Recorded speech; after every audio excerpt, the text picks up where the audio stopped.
So if you see your name with the title Mr. or Mrs., or they use our name in uppercase, this is back to Admiralty law.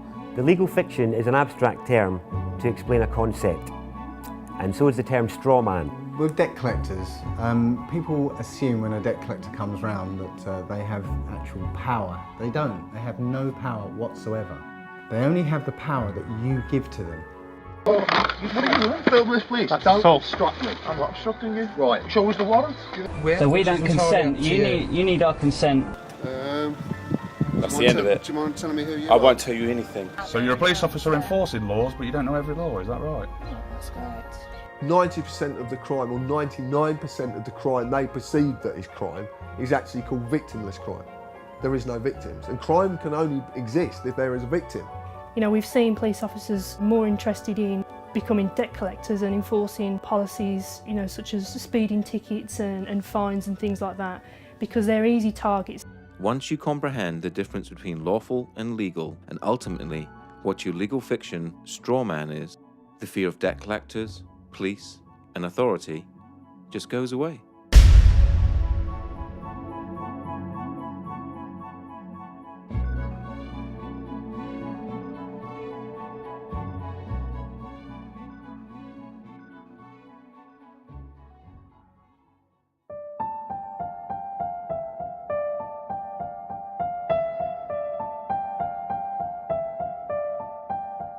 If you live in the UK, you are led to believe that the Queen is the only sovereign.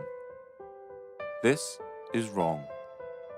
The Queen is given authority through the coronation oath. Her oath was a binding contract between the Crown and the people of this nation. This means that we, the people, gave her her sovereignty. And as everyone knows, you can't give away something you do not possess yourself. That means that each and every one of us is sovereign. We each have supreme independent authority over our own flesh and blood human body. The problem is, we have forgotten we are powerful. We have forgotten that we belong to and are part of one of the most amazing species that to our knowledge has ever existed. We have become media obsessed, and in turn obsessed with our own appearance and the way people think about us. The TV is king, but now that is slipping to the constant need to be in touch with our friends. Everything is about fear. Fear of debt, fear of terrorism, fear of ill health, or fear of climate change. This keeps us thinking that we need our government to protect us and rule us.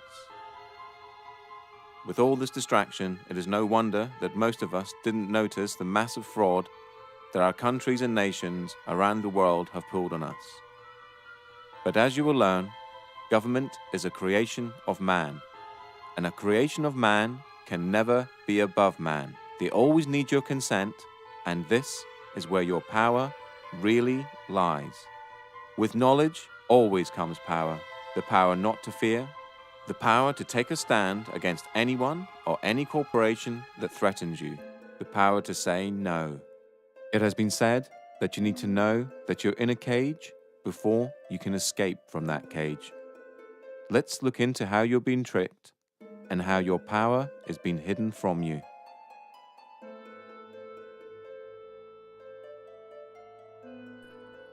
If you've never heard of the terms legal fiction or strawman, then what you're about to learn is something that sounds so astonishing that it couldn't possibly be true. If I were to tell you that paying your tax, getting a driver's license, registering your car, paying fines, and attending court are all optional and that you are conned into agreeing with them, what would you think? All statutes and acts are optional too. Your strawman is a fictitious legal entity created at your birth through your birth certificate and the registration of that birth. Okay, my understanding of the legal fiction, which is also referred to as the strawman, the way I explain it when I do talks, I keep it really, really simple. And what I do, I liken it to a game of Monopoly. Now, in a game of Monopoly, you actually have a little token like a dog or a battleship or a hat, you know, like a little top hat, and you move it around the board. Now, I believe that they actually give us a fictional entity which we can actually use or not use. And I believe this is and a lot of other researchers do as well, that this is your name in either uppercase or with a title. That when each person is born, whenever a human being is born, there's two entities. One is the real entity, which is the human being, the flesh and blood, and the other is a legal fiction, a fictional entity that is nothing more than a piece of paper, the birth certificate. Again, we're duped into believing that these are one in the same, and so we're tricked into representing the legal fiction, the strawman, that birth certificate. So when people get fines and things like that, it's actually consulting the legal fiction, the non-existent entity, the corporate entity that is owned by corporations. You have any interactions with the bureaucracy, okay? They're not interacting with you, they're actually interacting with your legal fiction, because they can't deal with a flesh and blood human. Yeah, they have to deal with another corporation. When you start to break down the words that we use and you start to look at the roots of all these words, and you actually look at where these words, what these words actually really mean, you start to get an idea of what's going on. The word corporation is very, very specific because it's corp and oration, it's dead speak. So a corporation is something that's dead. It's an entity that exists only in a legal framework. It doesn't exist in any other framework at all. It only becomes an entity through legal mechanisms and legal means. In essence, when you were born and far too young to understand, a company with your name was created through your birth certificate. When your parents registered your birth, they actually created a company and handed ownership of that company and you over to the state. It is important to remember that your parents were tricked and had no idea this was happening. This is why the state can take children from their families and it not be classed as kidnapping. They own your child.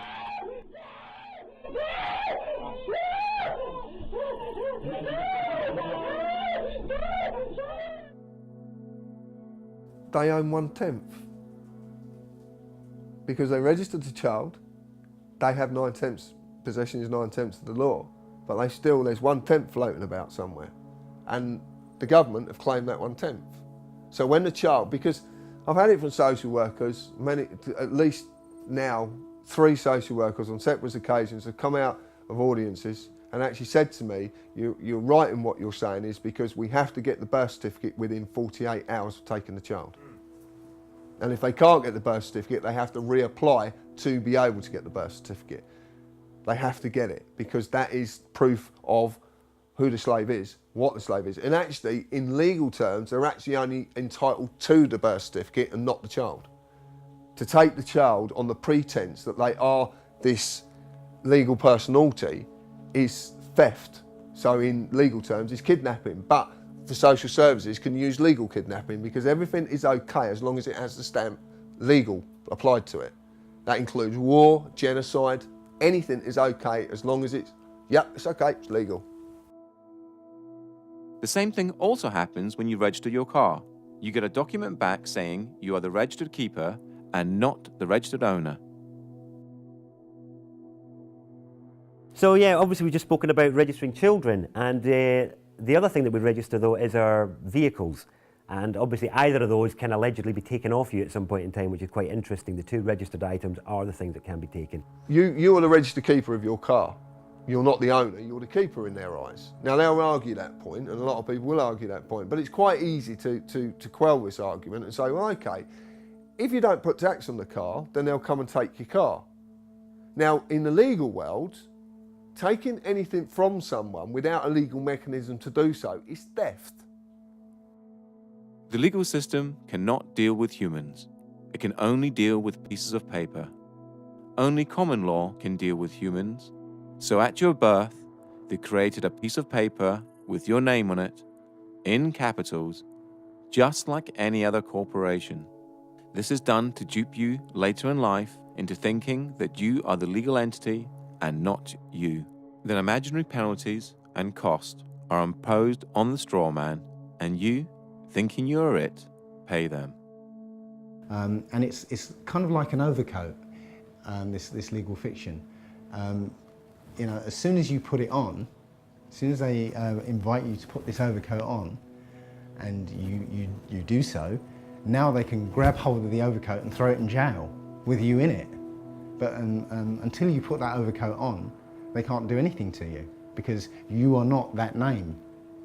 You know, you think you are, you know, you're taught you are, but you're not. The deception is done through the manipulation of words and language.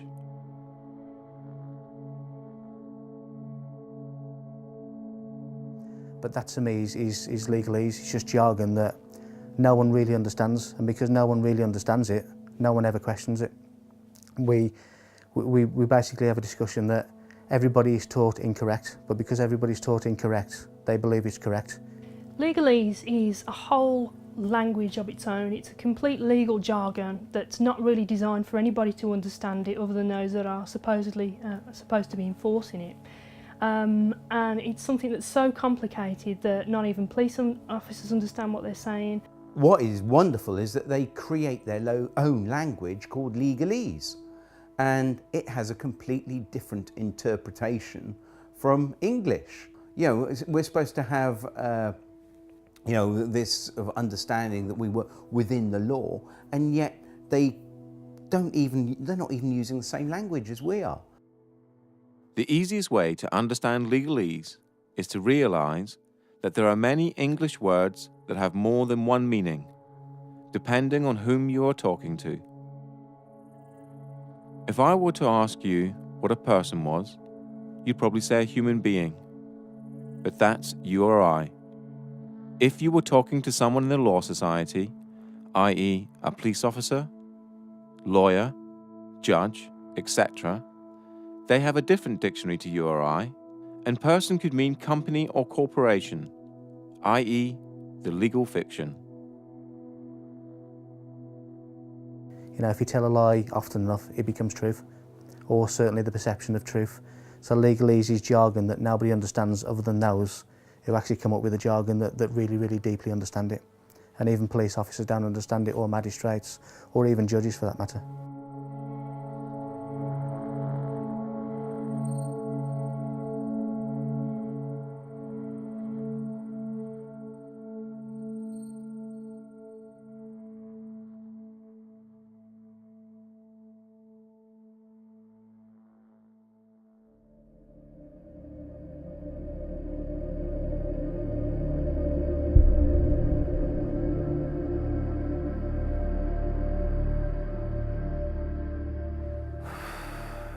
Tax is probably the best way, the only way better than fractional reserve banking to starve a community is taxation. And it wouldn't be that case if the tax was actually spent on the people and on the land, but because it's not, it becomes a starving of the people. This again comes back to corruption. And tax would be fine. We'd be living in an amazing health service, incredible roads, all the rest of it, if all the money that went into the taxation pot was paid for what it was supposed to be for. My understanding is it isn't. The problem that we have is the implications for its non-use is that, other than fraud, it's the only debt that can deprive you of your liberty. It's the only debt that can put you in jail for is tax evasion or tax fraud, which is pretty serious really, because you can ignore as many credit cards or loans as you like and you can never be put in jail for any of that. But if you try and not pay your tax for a while, they'll really like to let you know about that. Funny thing is, I don't see many representatives of people like Amazon or big corporates that aren't paying their tax in the slammer. Maybe they should be.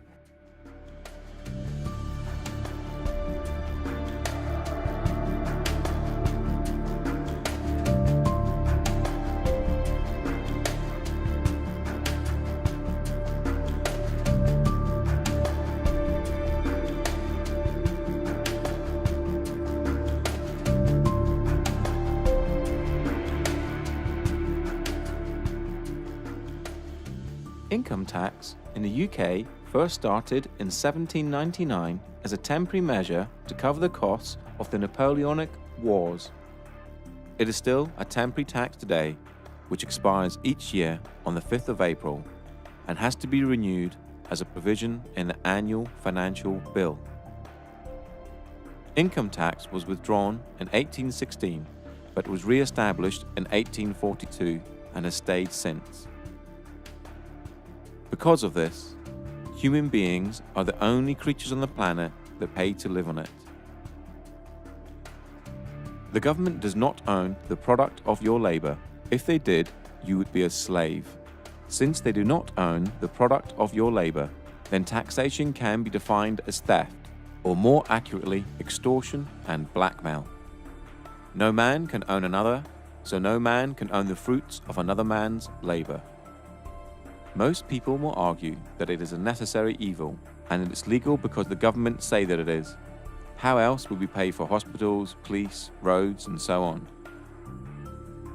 Well, reaching into your own pocket to help a good cause is noble. Reaching into someone else's pocket under the threat of force is despicable.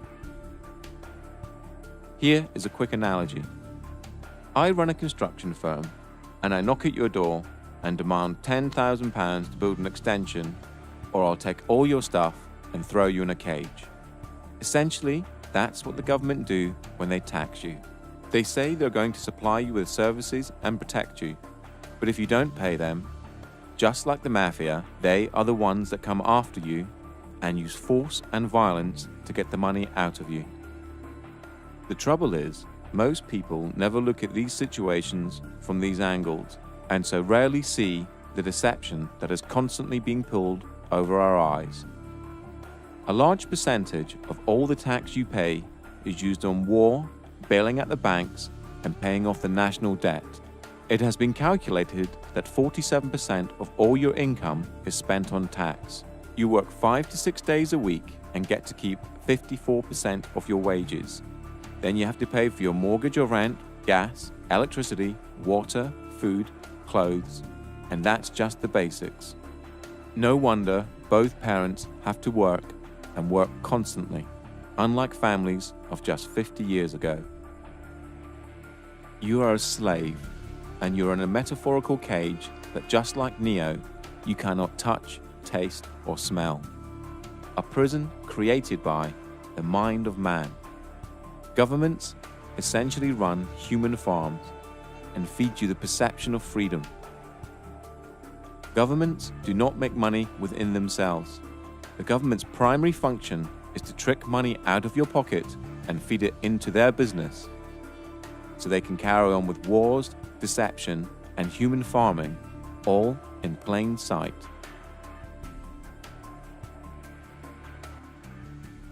They have no lawful basis for whatever they do. There's, they might claim they have a legal basis. Now, legal is a different thing altogether. It's essentially based on contract. You have to contract with them before it becomes law. This is a prison without bars. This is a prison without big walls to keep them in. It's just a prison of the mind. The main implication of not paying tax is that you'll grow a set of balls and you'll turn into an adult. That's the main implication.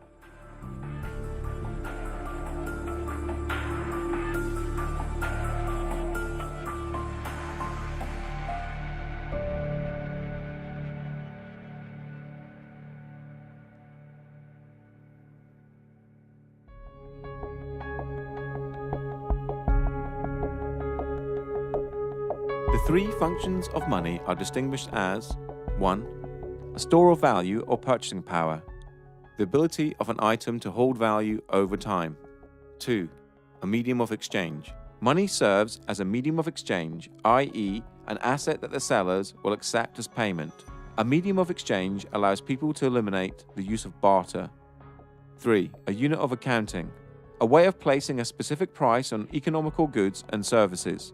As a unit of accounting, the monetary unit is used to measure the value of goods and services relative to other goods and services. Money in its modern form arose from goldsmiths who retained gold and other precious metals in their safes and in exchange they gave certificates to prove the deposits.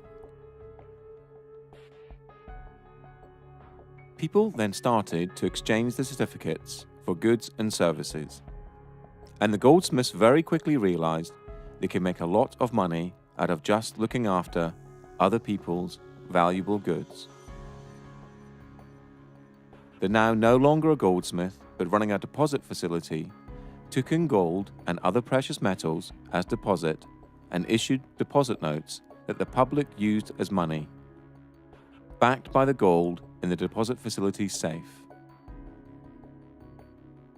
The goldsmith soon realized that very few people actually redeemed the gold, and so he started to give out loans in the form of deposit notes, knowing that he only needed around 10% of actual gold in his safe, as that would cover, even on a busy day, the amount of people exchanging certificates for gold. The deposit facility would then require the loan repaid plus interest, and this was the birth of modern banking. Through the years, money has been backed by, given a store of value, by the silver standard and gold standard, meaning you could redeem the note for gold, just like it says on this US note here, if you so required. On the 21st of September 1931, the gold standard was abolished in the UK, and on the 13th of August 1971 in the United States. Since 1971, the majority of the planet now use fiat currency. Fiat currency is money backed by nothing and has no value. It only has value because it's decreed as such by the government, and more importantly, we all believe it has value. The only entities that have the legal authority to create money are the Treasury and the banks, and they create it out of nothing. Martin Wolf, the Financial Times chief economic commentator, said this: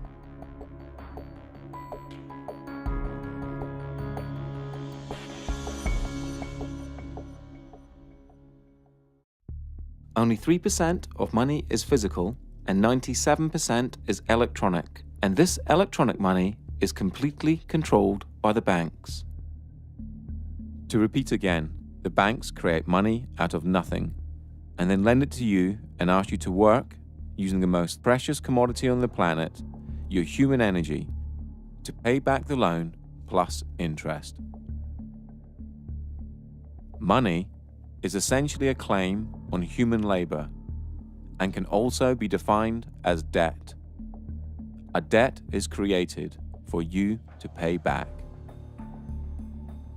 So why don't the banks just print money and get rich that way? Well, because they need you. They need you to create a promissory note in the form of an agreement. A promissory note is a species of money, and when you complete and sign the agreement, the document now has value, just like a banknote. So, at the heart of money lending is a massive fraud. You create the money with the authority of your signature and the creation of a promissory note that the banks then securitize, making them more money. Then the bank makes you believe you have borrowed the money and requires you to pay it back plus interest. Please remember this when you get to the section about debt later on in this documentary. During this documentary, you will hear people talk about promissory notes and bills of exchange. A promissory note is a promise to pay and is created by you, the debtor, and a bill of exchange is an order to pay and is created by the creditor. And they both have value. The way I try and explain the whole crux of the financial system is what I normally do when I'm doing a talk. I have a little bag of marbles and I have 10 marbles in there if I haven't lost one of them. And so what I do, I sort of get the marbles out, show everyone, right, 10 marbles, put them back in the bag. I say, right, is there anyone here that can get 11 marbles out of this bag? And they're all looking at me like I'm mad. I say, well, that's how the banking system works.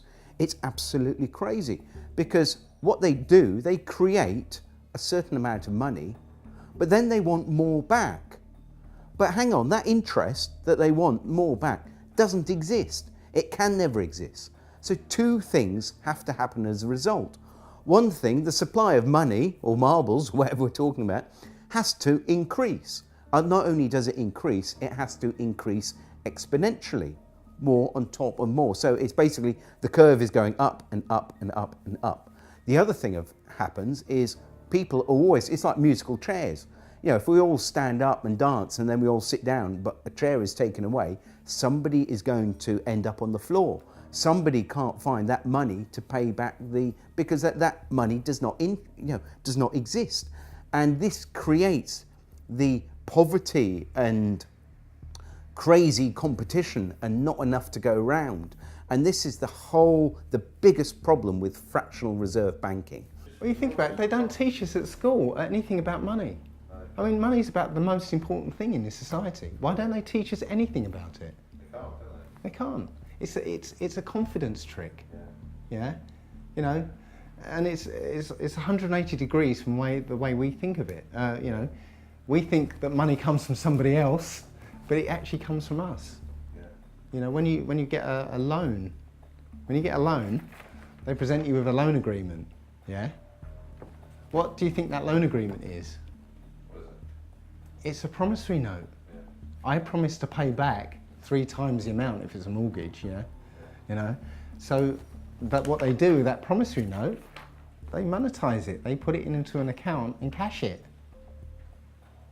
And now they give you that money and say, now you have to pay it back to us. But you created that money. You know, it's your promissory note. You created that money. So transaction's over with. You don't have to pay them back because they didn't do anything. They just went, thank you very much, and here you go. Fundamentally, a promissory note is a promise to pay. Now, if I was going to give you a promissory note for 2 dozen eggs, that means here's an IOU, the IOU, 2 dozen eggs. Now, it could be on demand or it could be at a set time in the future. If it was on demand, you would be within your right to say, John, look, here's a promissory note. It says on demand, I want 2 dozen eggs. So I said, all right, look, I haven't got on me. I'll pop over the shop and get you your eggs. Here we go, there we go. And this is what we did originally when promissory notes started out, was that we used them to make a promise that, because, I've got like all these pounds of gold, right? And I want them stored safely. And I want to be able to trade that gold, but without the hassle of carrying it around. So what I do, I go to the bank and they give us a promissory note. So I've got this promise to pay. So I can then take it somewhere else and say, look, I've got 2 pounds of, 2 pounds of gold here, or silver, whatever it is. This is how it started out. Now, at no time have promissory notes been, outlawed or taken away. And this is how big corporations actually trade with each other, with promissory notes. And in their memorandum articles of association, when they set up their businesses, a lot of them will state within their documents that they will take promissory notes. Now, the problem is, of course, that the actual Bank of England and our government, working with the banks, have taken away all the value to the promissory notes, which are used as our currency. So now the promise to pay £1, well, £1 of what? It's not £1 of anything. It's just, it's now become like monopoly money. This is back to the analogy with monopoly. It's not worth anything. So basically it's just a piece of paper. So what we do, we can actually say, well, here's a promissory note for £1,000. I want to swap it for your promissory note, or put it into my bank account and credit my bank account with £1,000. Now we spoke to a bank manager and we said to the bank manager, could you tell me what would happen if I came to your branch with a promissory note for £1,000? Would you have to accept it? And his words were, yes, of course I would. It's law. So you're going to accept a promissory note? Of course, no, I'm not going to accept it, but by law, I have to. So this is a bank manager that knew the law. He also knew the difference between a bill of exchange and a promissory note as well. So he was well up on his law. So, and remember, these are statutes, but because these are companies, they have to apply by their statutes, you see. We don't, but they do. So it's almost like, they create enough rope, and they end up hanging themselves, you see. So it's actually, the statute is the way that we actually overcome them, I believe. But, yeah. Because this is evolving, so as we do things, they do things to counter and so on. But this is evolving. The latest one is along with the remittance slip, other people have created a promissory note, which is literally a piece of paper that says, I promise to pay the bearer the sum of blah blah blah, and you sign it, date it, and now that becomes a specie of money according to the Bill of Exchange Act. In fact, the money in your pocket is a promissory note. Somewhere it says, I promise to pay the bearer, and there's somebody's signature on it, and it's actually an invalid promissory note because it's not dated. Or actually, that's wrong. That's actually wrong. It's on demand, so it is dated. It's not actually getting away with stuff. This is the thing you've got to get out of your head, because what's really happening is they're getting away with it. Yeah, no, you're right. Yeah. Yeah, you're just coming back into your power and saying, no, I'm not going to give away my signature anymore. This is what you're doing. Your signature is the most powerful thing on this planet. Yeah, your signature is worth an unlimited amount. And this is the thing we don't realise. We have the power. You can go into a bank, okay, and come away with £100,000 as a loan, yeah? What do they take from you for that £100,000? Your signature. Your signature. Just your signature. You see the power of that signature now, yeah? So with your signature, if you write your promissory note, you've created money. And that money is your promise to pay. Your promise to work, use your energy, yeah? That's all there is. Your unlimited energy. And that is what the money is. And you supply it, not banks.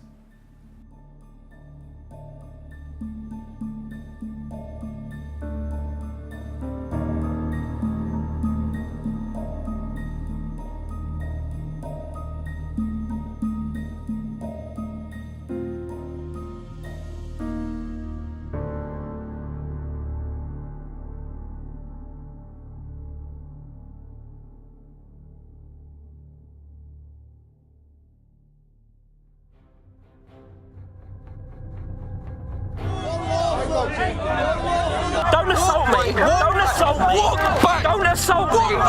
Am I free to go? Listen, mate, I'm asking the questions. You're the public servant. Will you take your hand off my car, please? Thank you. I do not consent, officer. I don't consent to him. He doesn't consent. Reaching the police. But I am sovereign over my human body, and I do not consent to any search. I do not consent to any authority you feel you have over me. I am a sovereign British citizen, and I do not wish to be searched. I am the county court bailiff. No authority.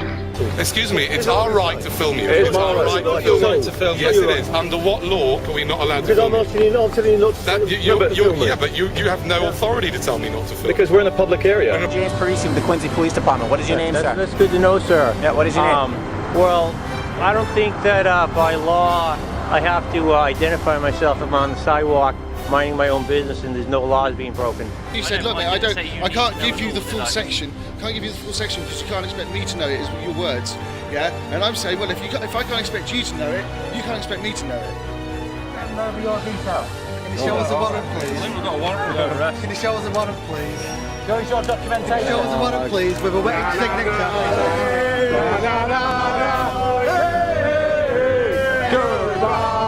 I'm not happy with this, mate, honestly. Okay, alright, well... Am I being detained right now? No, you're not being detained right now. Am I free to go?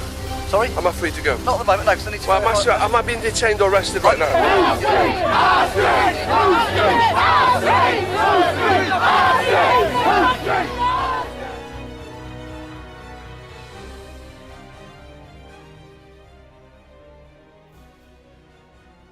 The difference between lawful and legal, as I see, is lawful relates to common law, the law of the land, the law which governs all people, the original law, which is quite straightforward. To me, it's a case of don't cause any harm or loss or damage to any person, and don't cause that to happen to anybody, and everything's good. And that's pretty straightforward and simple. Everyone can understand what that means. Legal pertains to our legal system and where statutes and acts come from, and it's a system that doesn't actually relate to common law. So we've got these two systems running side by side. We've been fooled into believing that they are one and the same, and so when police are policing the streets, we're enforcing policies, acts and statutes which, when looked into, are not actually necessarily lawful.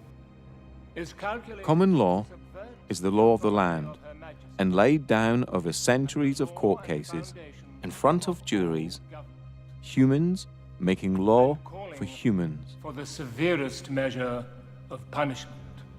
Common law pertains to lawful, and anything outside of lawful falls under the legal or no system at all. The legal system covers all statutes and acts and civil matters.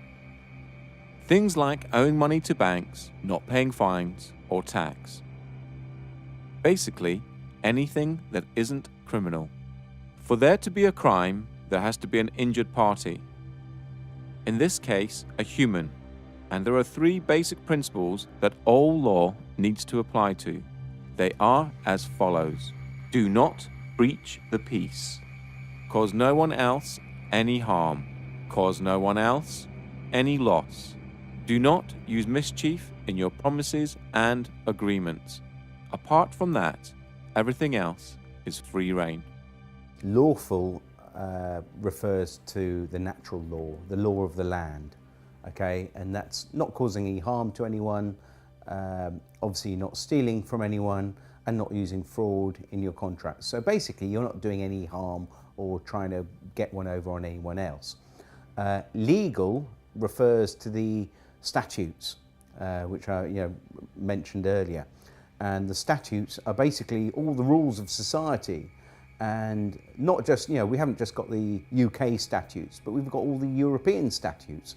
So you've literally got tens of thousands, if not hundreds of thousands of laws, which every day, we could be breaking without knowing. We all know that you can't go around raping and killing and murdering and invading. We don't need fucking laws for that. Like, we'll deal with that as it comes.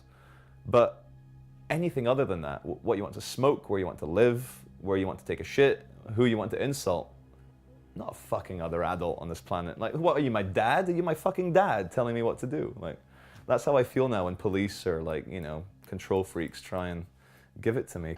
Legal is essentially according to contract. You have to, the rules that are sort of handed down to us, but you have to contract with them before they become law. And that law is contract law. You enter into contract, you're bound by it. So yeah, it's two different things. One's overlaid on top of the other. Parliament has no say in common law and is bound by it. So they create Acts of Parliament, and in the US, Acts of Congress. Because government is a creation of man, and a creation of man can never be above man, they need your consent before they have the force of law.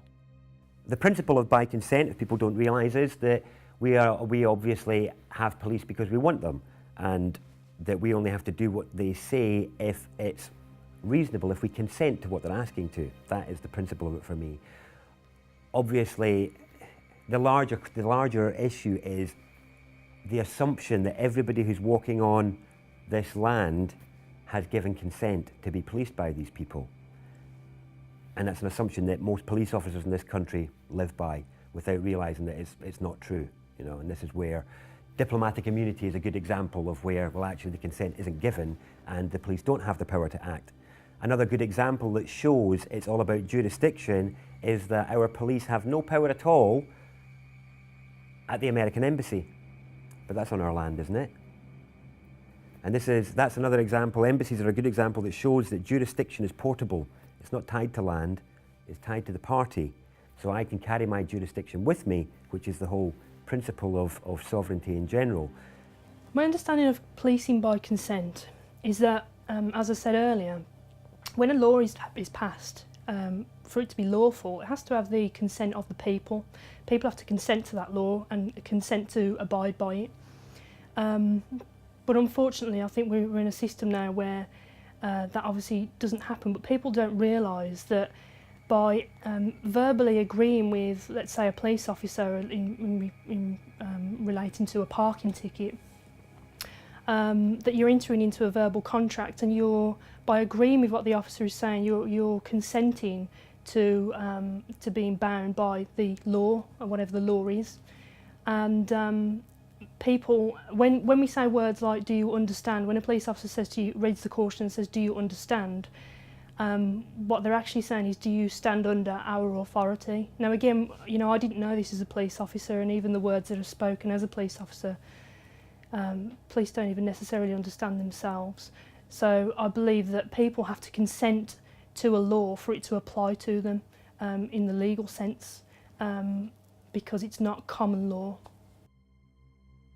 So when you interact with the police or the court system, they will ask you for your name, address, and date of birth. This is done to create joinder between you and your legal fiction, and to trick you into representing it. Once you agree to represent your legal fiction, now they can deal with you. They can only apply their legal mechanisms if they have the name of the slave they're dealing with. If you state, well, I don't want to give my name, then they can't apply the mechanisms to you because they have no name for their paperwork. And remember, all their systems work via paperwork. It's all paperwork. I think you might be wanted. Well, if I'm wanted, what's the problem? Could be arrested. Well, then arrest me then, innit? I need to establish who you are. No, you don't. If you think I'm the person that's wanted, arrest me, innit? Where do you live? Tell me your date of birth. What? I want to start. I'll give you up. I want your details now. Lock me up for what? Give me your details. Lock me up for what? Give me your details. Lock me up for what? Lock me up for what? Give me your details. You won't get my details. And I tell you this as well.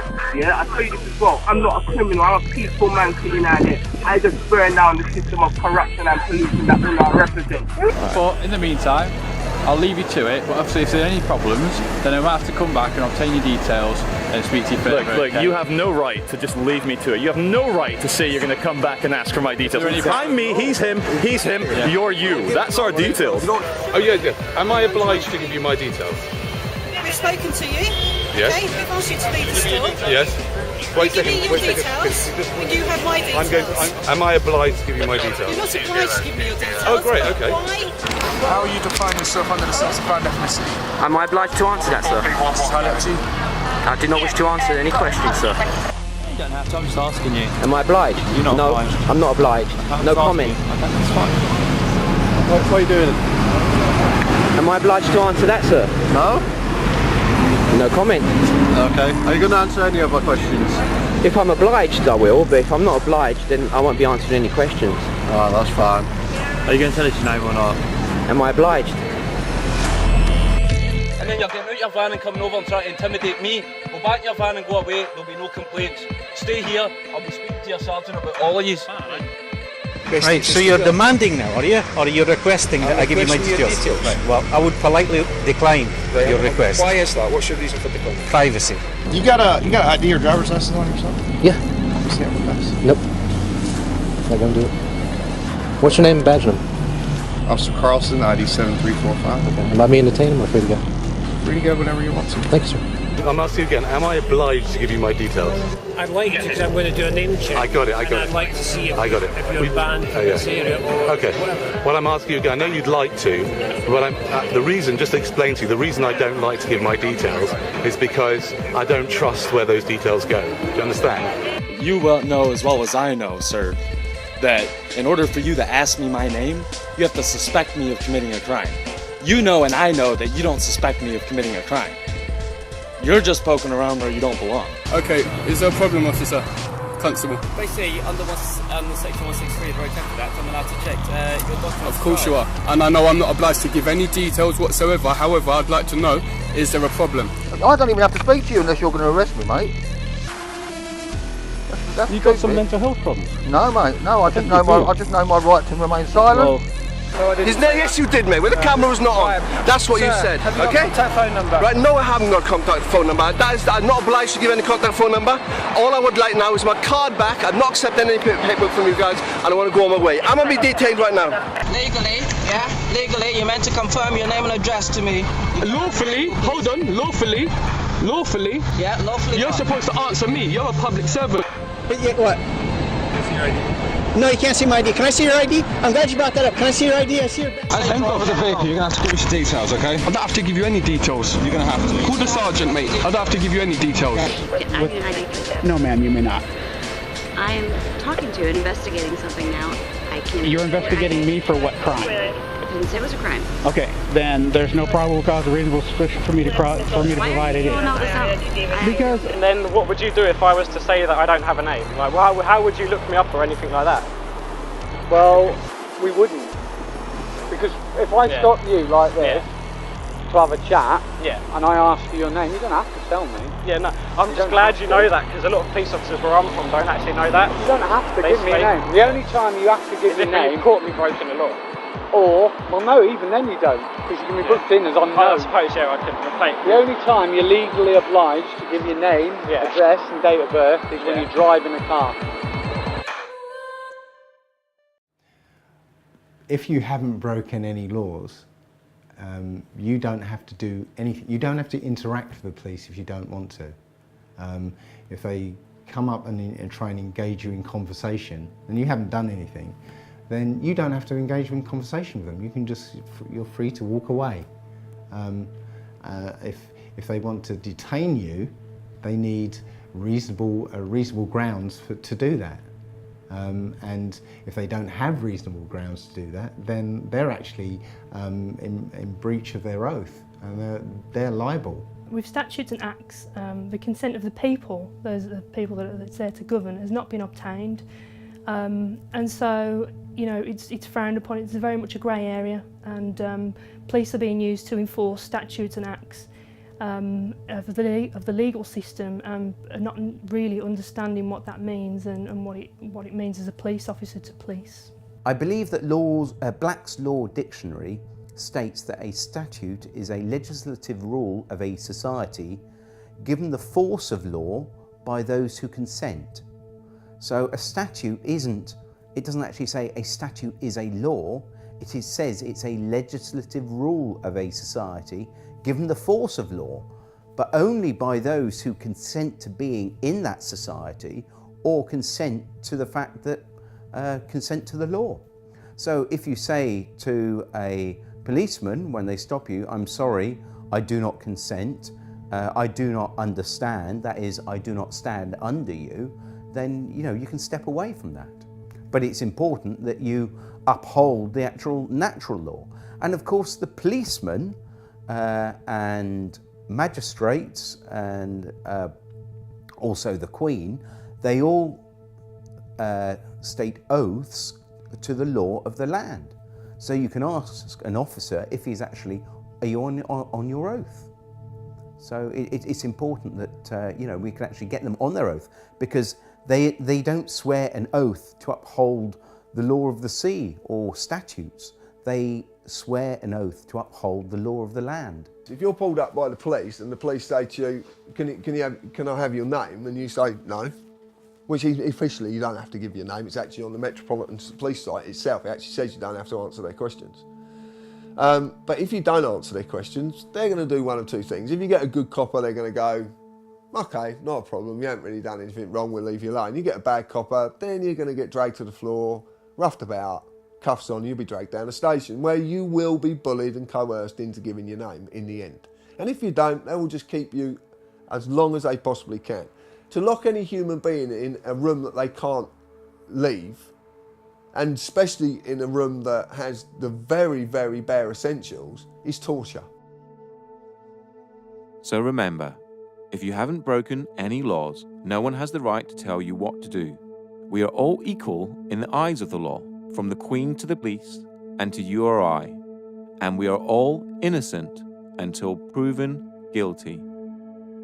So if a policeman stops you in the street and you haven't broken any laws, do not comply.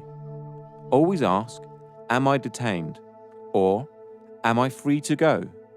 Do not give your details and ask if you're obliged to. If they do try to search you or arrest you without your consent, tell them you are doing this under duress. If you have not broken the law, do not comply. Only interact with the police if you wish to. If you do not wish to, do not consent.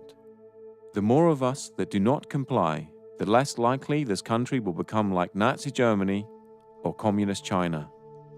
The police swear an oath to the Queen, so ask them if they are under their oath.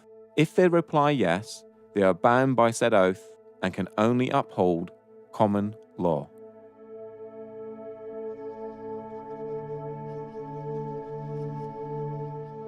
This is certainly the most updated.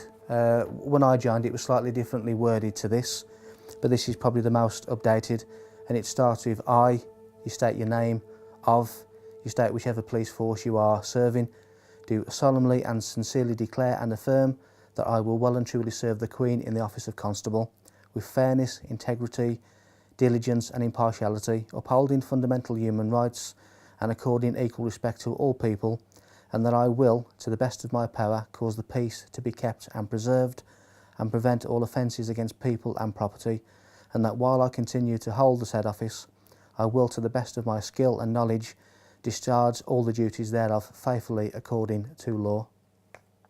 That is the oath and attestation of a police constable. If you ask a policeman to say, are you on your oath, very often they change their, they actually realise what you're talking about and they change their behaviour because their oath was to uphold the common law of the land and not the statutes, not the law of the sea, which is the law of commerce. Because we realise that everything now is to do with commerce. When the policemen stop us, you're not wearing a seatbelt. Well, who am I causing harm to? Where's the loss or damage? It's crazy. And so they say, oh no, you're breaking the law. Well, I'm just breaking a rule, but why? What authority do they have over us? I haven't given them my authority. The oath that every police officer is to preserve the property, life and subjects of the Queen. Now that to me is people, property, disturbances, breach of the peace. That's how I understand the office of constable to be now. It's basically an oath is a promise. I promise to enforce the law. I promise to serve Her Majesty's subjects. I promise to prevent them as much as I can, prevent them from being harmed, to prevent their property from being destroyed. That to me is the oath of a constable. Police take an oath when they join the service. Again, they don't really understand what that means. It's not explained in any details. It's kind of a grey area. You just take it to mean whatever you want it to mean. But it's all been set up to allow the system that currently enslaves people to carry on enslaving and to further that enslavement into every aspect of our lives. Hey guys, so I'm here at Parliament Square for the Occupy London protest. I've just come over to a group of police officers who are protecting and serving the people today. I've just approached this guy here who obviously has his back to me now. What's your name please, sir? Obviously you're obliged to tell me. It's your job as a public servant to identify yourself. So could I have your name, please? Okay, we have here Constable Bird. It's a pleasure to meet you, sir. I have here about 200 copies of the UK police officer's oath of office. I've just asked them if they know their oath. They've gone very quiet on me. This isn't an attack on you guys, just so you know. Like, I'm not trying to cause trouble with you or anything. I'm just trying to make sure you do your job properly, obviously. I mean, some emergencies just come up, so I'm going to follow them just to see why they're avoiding my questions. I think we all know it's because they don't know their oath, but I'd like to offer them a copy just to see if they will remember why they became police officers, which was obviously to protect and serve the people of this country. But if during their programming and their training and stuff have forgotten who they actually went into the job for, I'd like to remind them. So I still have the oath in my hand. Look, you can see all the copies. They're walking away from me. They don't want to hear it. My aim at this protest is obviously to help the police remember their oath, to remember what it is that gives them this authority in the first place, and hopefully they will honour humanity and uphold. Let me just read their oath to you guys. Look, they're really walking away from the square and everything. They don't want to hear this at all. I, so-and-so of wherever, do solemnly and sincerely declare and affirm that I will well and truly serve the Queen in the office of Constable with fairness, integrity and diligence and impartiality, upholding fundamental human rights and according equal respect to all people. And that I will, to the best of my power, cause the peace to be kept and preserved and prevent all offences against people and property. Sorry, where was I? Prevent all offences against people and property, and that while I continue to hold the said office, I will, to the best of my skill and knowledge, discharge all the duties thereof faithfully according to law. So could you now recite that back to me? This is going on the internet, by the way. Not even an acknowledgement from them, guys. This is what we're dealing with. They've just completely ignored all attempts and walked off to their van and gone away. What are we supposed to do? I'm not giving up. I've got about 200 copies of their oath of office that I'm going to give out to them, and I'm going to ask them to uphold it and say, will you honour this oath and remember why you started this job? And hopefully, fingers crossed, some of them remember that it's the people that they work for. So wish us luck, guys, because we're on a mission to convert these guys to truth and love. Wish us luck. Namaste.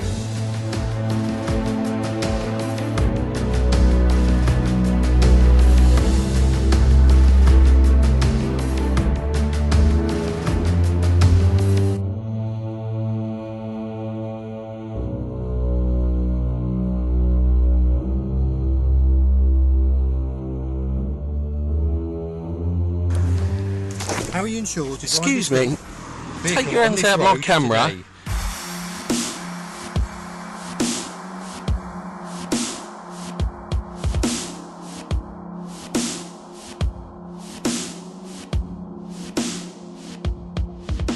So I've seen many sorts of videos on YouTube and the like recently where people have been filming encounters with police officers, and they've basically been told that they can't film. But if you look at the Metropolitan Police's official website, it actually states that you can film police officers.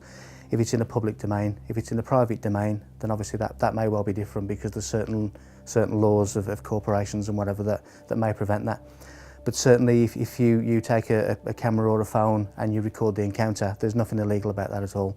It maybe help as a witness as an accurate account of what's being said, so there's sort of no ambiguity at a later stage. But certainly not illegal to film anyone in a public domain. There are simply no laws preventing you from filming in public. This also includes the filming of the police performing their duties. Here is a letter that was sent in 2010 to all police stations regarding filming in public. Dear colleagues, guidance for photographers. I am writing to you in my capacity as chair of the ACPO, Communications Advisory Group, which sits in the presidential business area. There have been a number of instances highlighted in the press where officers have detained and deleted images from their cameras. I seek your support in reminding your officers and staff that they should not prevent anyone from taking photographs in public. This applies equally to members of the media and public seeking to record images, who do not need a permit to photograph or film in public places. ACPO guidance is as follows. There are no powers prohibiting the taking of photographs, film, or digital images in public places. Therefore, members of the public and press should not be prevented from doing so. We need the cooperation with the media and amateur photographers. They play a vital role as their images help us identify crime. we must acknowledge that citizen journalism is a feature of modern life, and police officers are now photographed and filmed more than ever. Unnecessarily restricting photography, whether for the casual tourist or professional, is unacceptable, and it undermines public confidence in the police service. Once an image has been recorded, the police have no power to delete or confiscate it without a court order. Yours sincerely, Andrew Trotter, Chief Constable, Chair of ACPO Communications Advisory Group.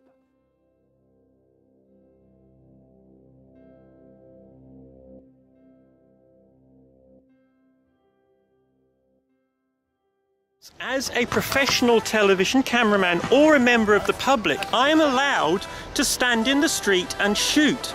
I don't need 4 police officers or wardens or whatever you are when I stop to do this. This is absolutely bloody ridiculous. And I'm fed up with every single time that I do this of being stopped and being questioned and being treated like some kind of criminal. Oh, for God's sake, this is Windsor Castle. There are a million people around here with cameras. Do you think a terrorist would stand here with a tripod and make it bloody obvious? Or do you think a tripod would just get a terrorist would get a home video camera out and shoot? It's obviously I'm wasting my time talking to you, sir. You clearly are. Thank you very much. Let me get on with my day. I'm not arguing, I'm asking you a question. Can I film anything in public, in the public? If it's against the law to film in public, then everybody with a camera would be breaking the law, wouldn't they? What is the actual law saying I'm not allowed to film you? Nothing. There is no law to say you can't. Okay.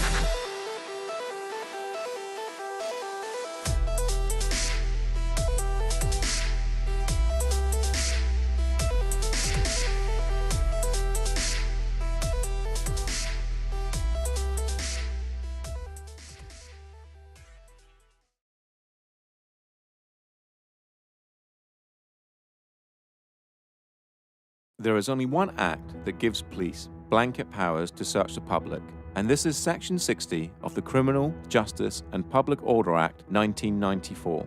But this needs to be authorized by an inspector or above, and only if he or she suspects that instances involving serious violence may take place and that persons are carrying dangerous instruments or offensive weapons.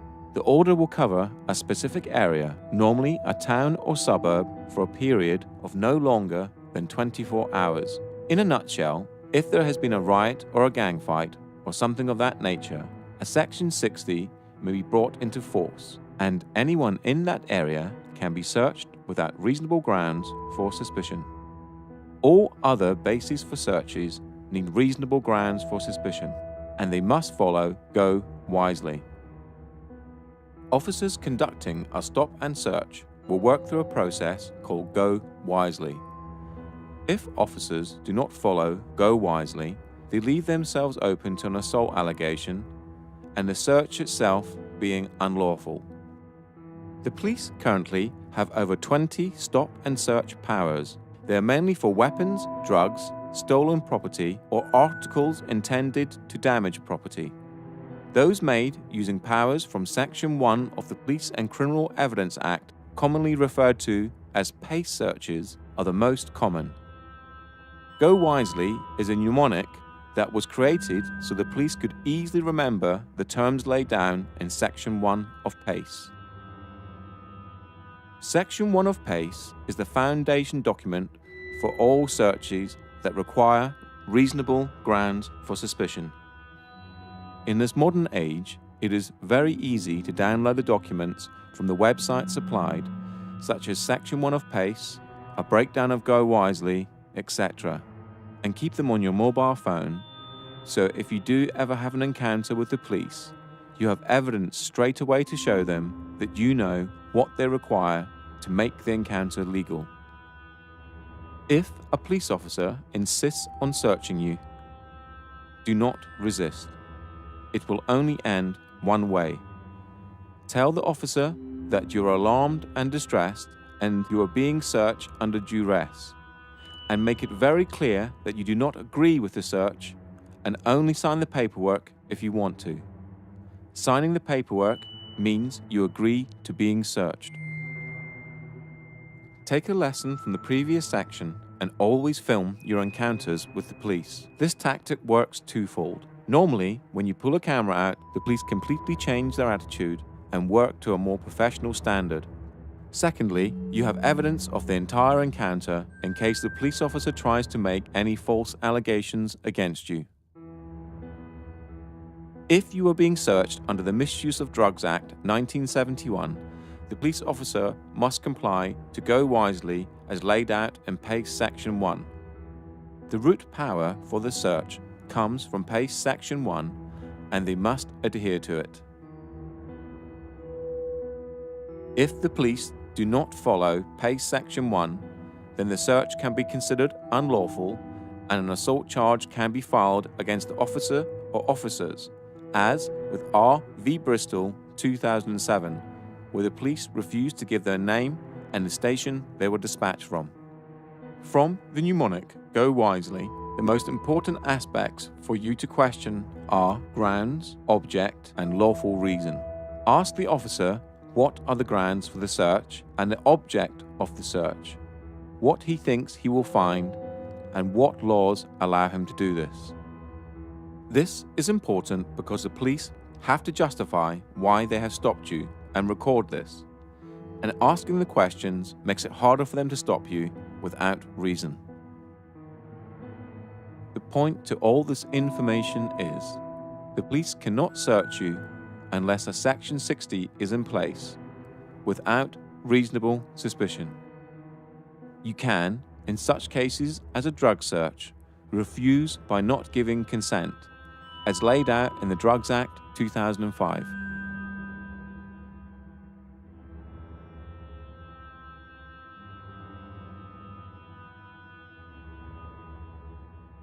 Here is an example of how this information can help you and possibly make the police treat you with a little more due diligence. If I can be searched under Section 23, misuse of drugs. I do not consent to the search. You don't get a choice, my friend. What do you mean I don't get? Wait, hold on. I don't consent to the search, and you just told me I don't get a choice, yeah? Wait, you're telling me I don't get a choice, yeah? Wait. Because you're a public servant. I'm going to let you search me after you answer my questions. You're telling me I don't have a choice, yeah? That's what you're saying. I don't have a choice, yeah? What I'm saying to you is I don't have a choice. No. You're a public servant. I'm allowed to record you. And plus, do you know what? You can take my phone and smash it. This is live streaming. You can take the phone. It's live streaming. It's going to save straight into my laptop. So you can try to confiscate it all you like. I've got you on camera. You just said I don't have a choice. Don't touch my phone. That's assault. You just touch my hand. If I did that to you, I'll get nicked for assault. Don't do it to me. Well, I'm not here for nicking people for assault. Yeah, well, don't do it to me. Okay. What I can technically do is see that as evidence. You can't. Yes, I can. No, you can't. It doesn't matter because I still got it on my laptop. It's a live stream. Go on. What you searching me for? What you searching me for? Come out that bin. Yeah, his hand's gone down. He drops in behind the bin. All right. Yeah. All right. Yeah. You. Okay, which gives me the reason to believe the fact you're down an alleyway for no real reason. I just told you, yeah? I'll tell you what I'm going to do. We're going to walk up to that bin, yeah? And if I see anything down there, yeah, all right, I'm going to turn a pair of you over. If all I right, don't, cool. then we're good, yeah? Walk up then. You walk up. I'm going to walk after you, my friend. You're a public servant and you're not following your duties properly. Listen, our duties, okay? Your duties are to uphold the law of the land, and that's it. Nothing else. Nothing else.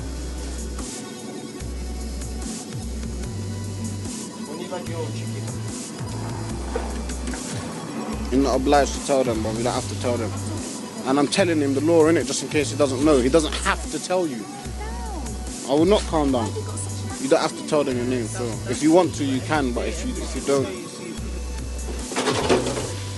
Yeah? You never found nothing. You're not going to search me. That was your deal, innit? Yeah, that's my deal. Cool.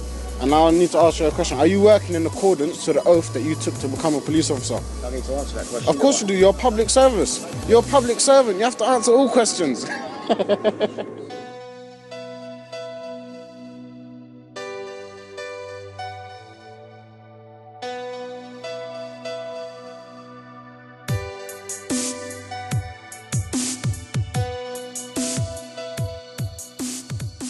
How do you feel about being searched for knocking on the door? I feel like an animal. I feel like I'm being thrown against the wall and told to empty my pockets. Yeah? This is like a legit gang. How often do you get stopped and searched? Every day. Every day? Every day.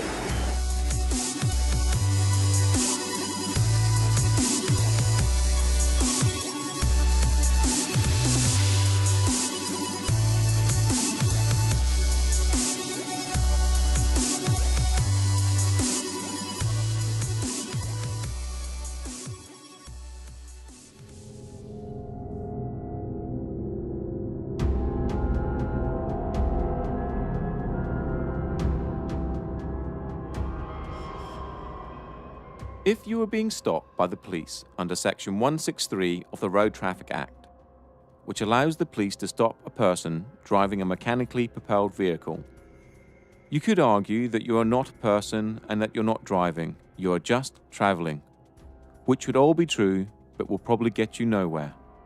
They will then most probably move on to Section 164, which grants them the power to ask for your driver's license, so they can confirm your details and that you're legally allowed to drive the car.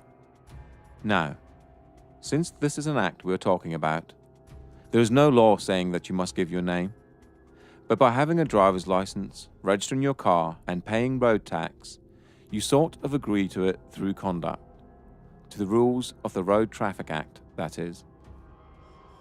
The best advice here is to stay in your car and roll your window down, just enough so you can hear the officer and they can hear you. The police have no right to ask you to step out of your vehicle. Ask them why they have stopped you.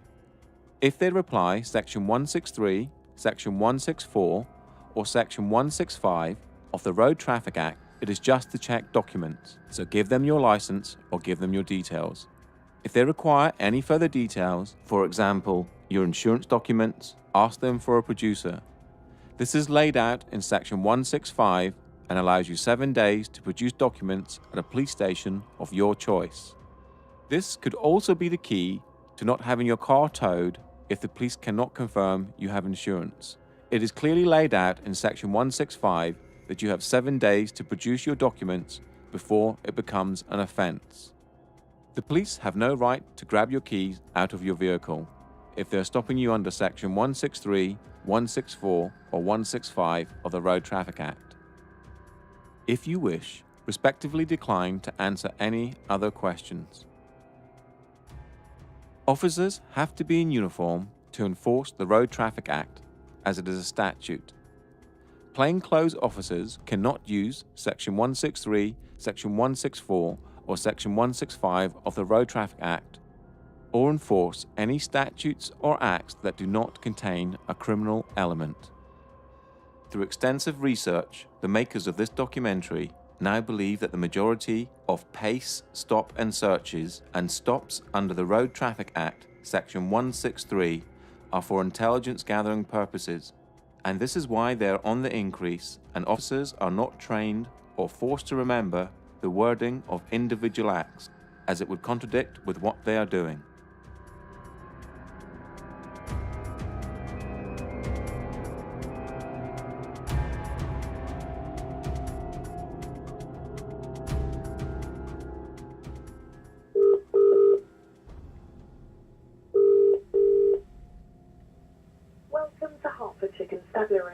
If you know the name or the warrant number of the person you wish to speak to, please press 1.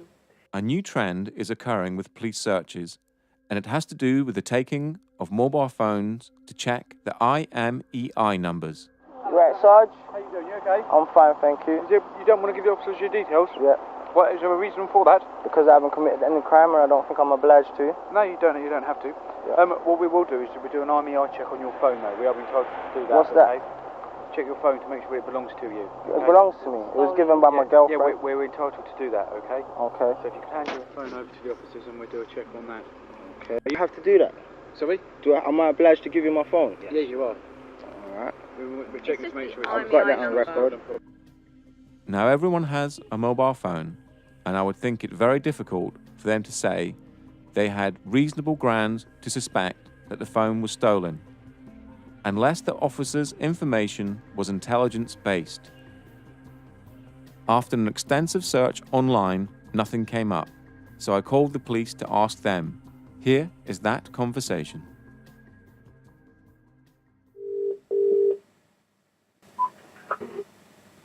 How can I help you? Yeah, hi mate. I don't know if I've come through to the right number or not, but I just got a really quick question about police procedures. Go ahead. Yeah, a friend of mine a couple of weeks ago was stopped in the street. It wasn't in Hertfordshire, it was in London. But he was, when he was stopped, they took his mobile phone off him and said they were doing an IMEI check. What is the legality behind that? Because I couldn't see anything online on the website or on the police website or what act it is or what powers they're using to do that. There's no particular powers required to do that. If they believe that it could be a stolen phone, or they're checking the legality of the phone to check that it isn't stolen, then we have a link with the monitoring company that provides the EMEI numbers. Oh, okay. So there's nothing I could find online that actually says this is a part of a PACE or part of an act or anything like that. It's just quite legit. No. This is the old-fashioned sort of, the old term used to be suss and deal. You know. Yeah. If they've got a reason to believe. Yeah. Then they're in their full rights to check the IMEI number. If there's no problems, return it. If it is stolen, then deal with it. Okay. Can someone refuse, or is it mandatory? Yeah, you can refuse. But if they've got reasonable cause to believe, then they can take the phone and the person to the police station for further inquiries. As you can hear from the conversation, the police need reasonable grounds for suspicion. That means they must suspect that your phone has been stolen before they can take it and perform an IMEI number check. This seems to be a new police tactic to try and gain your details through underhanded and mischievous means.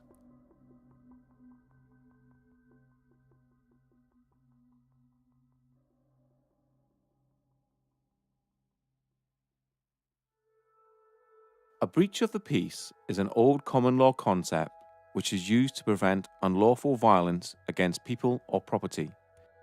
A breach of the peace is not a criminal offence in itself. However, special powers exist for the purpose of stopping or preventing anyone from breaching or threatening a breach of the peace by committing unlawful violence. A breach of the peace are actions which harm another person or harm his property in his presence, are actions that are likely to provoke such harm. A breach of the peace may occur on public or private property. There is no criminal offence for breach of the peace for which someone can be prosecuted. The power exists to prevent a breach of the peace. An arrest can be made, but only to remove someone from the situation or if an imminent breach is reasonably anticipated. This means that if you are arrested for a breach of the peace or to prevent a breach of the peace, you cannot be charged or prosecuted, as it is a preventional power. A breach of the peace is covered more extensively later in this documentary in the section regarding bailiffs.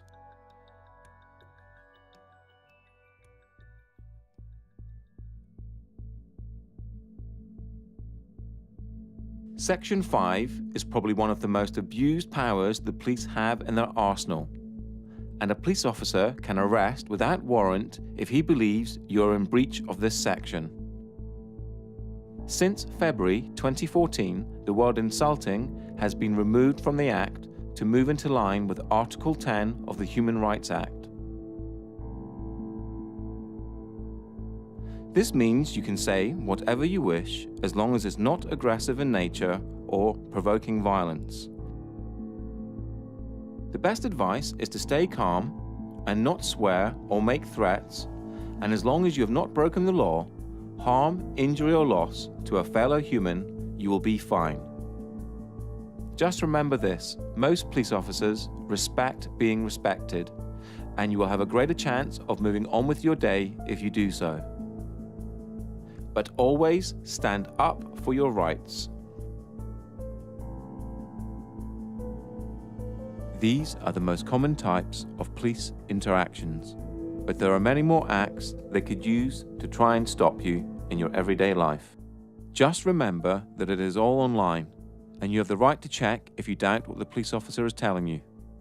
What you are watching here are the police violently arresting protesters for small infractions such as not listening to a police command, not giving details, or Section 5 public disorder.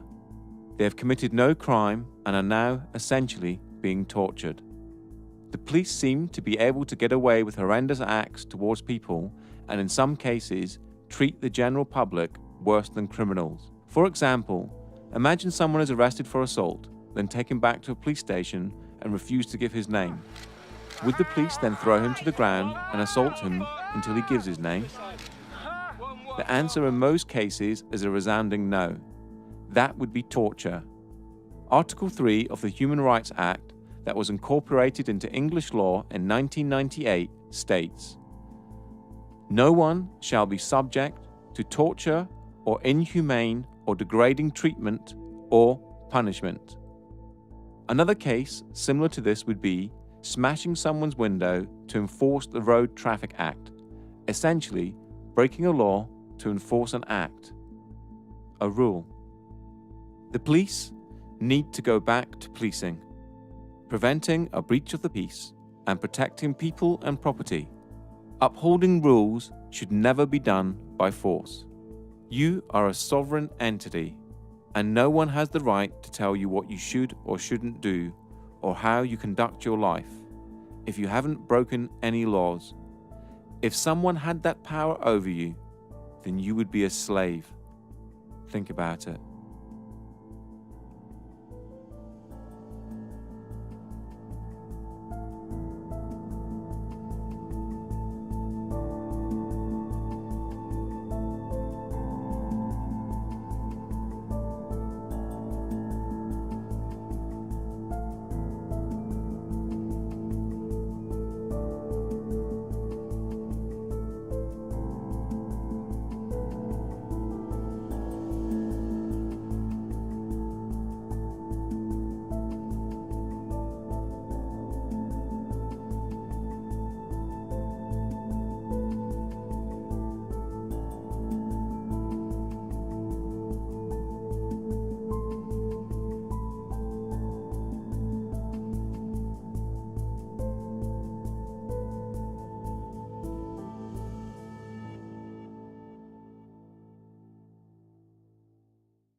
As covered in the first part of this documentary, money does not exist.